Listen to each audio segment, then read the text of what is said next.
Hi friends, ప్రపంచవ్యాప్తంగా సముద్ర మట్టం ప్రమాదకరంగా పెరుగుతోందని మనం ఎన్నో సంవత్సరాలుగా వింటూనే ఉన్నాం. కానీ అసలు అది ఎంత వేగంగా పెరుగుతోంది, దానికి ప్రధాన కారణాలు ఏంటి అనే విషయాల్లో శాస్త్రవేత్తలకు కూడా ఒక పెద్ద సందేహం ఉండేది. ఎందుకంటే ఉపగ్రహాలు, టైడ్ గేజ్లు చూపిస్తున్న సముద్ర మట్టం పెరుగుదల శాస్త్రవేత్తలు లెక్కించిన సంఖ్యలతో పూర్తిగా సరిపోలడం లేదు.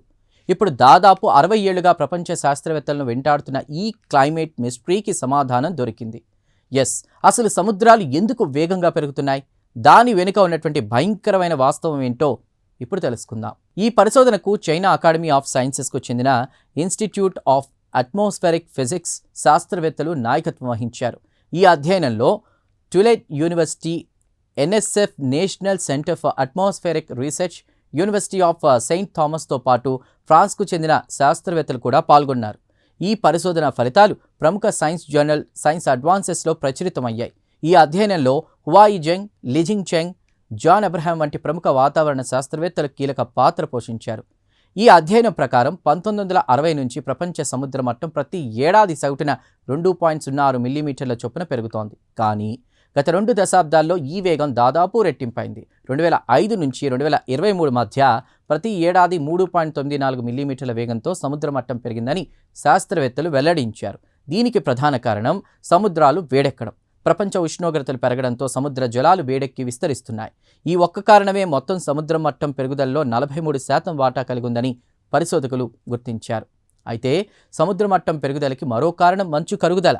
ఎస్, పర్వత ప్రాంతాల్లోని హిమానీ నదాలు 27% ప్రభావం చూపుతుండగా Greenland ice sheet 15%, Antarctica ice sheet మరో 12% వాటా కలిగి ఉన్నాయని ఈ అధ్యయనం వెల్లడించింది. ముఖ్యంగా 1993 తర్వాత గ్రీన్లాండ్, అంటార్కిటికాలో మంచు కరుగుదల వేగంగా పెరగడంతో సముద్ర మట్టం పెరుగుదల మరింత ప్రమాదకరంగా మారిందని శాస్త్రవేత్తలు హెచ్చరిస్తున్నారు. అయితే ఇన్నాళ్లు శాస్త్రవేత్తలను ఇబ్బంది పెట్టిన అసలు మిస్టరీ ఏంటి?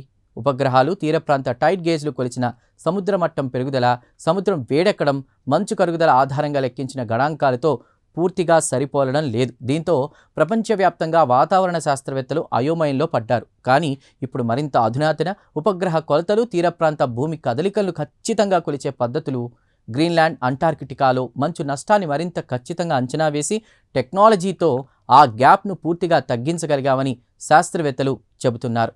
ఇన్నాళ్ళు సముద్రాలు ఎంత పెరుగుతున్నాయో చూస్తున్నాం, కానీ వాటి వెనుక ఉన్న అన్ని కారణాలను పూర్తిగా వివరించలేకపోయాం. ఇప్పుడు మెరుగైన టెక్నాలజీ, మెరుగైన విశ్లేషణలతో ఆ మిస్టరీకి సమాధానం దొరికింది అని యూనివర్సిటీ ఆఫ్ సెయింట్ థామస్కు చెందిన ప్రొఫెసర్ జాన్ అబ్రహాం తెలిపారు.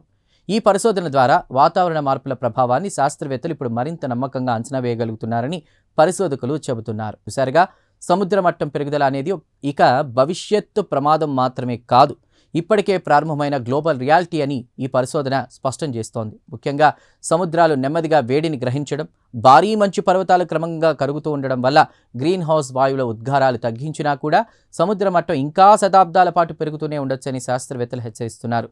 ఈ ప్రత్యేక కథనంపై మీ అభిప్రాయాలను కామెంట్ ద్వారా తెలపండి. ఇలాంటి కథనాల కోసం వీడియోను లైక్ చేసి ఛానల్ను సబ్స్క్రైబ్ చేయండి.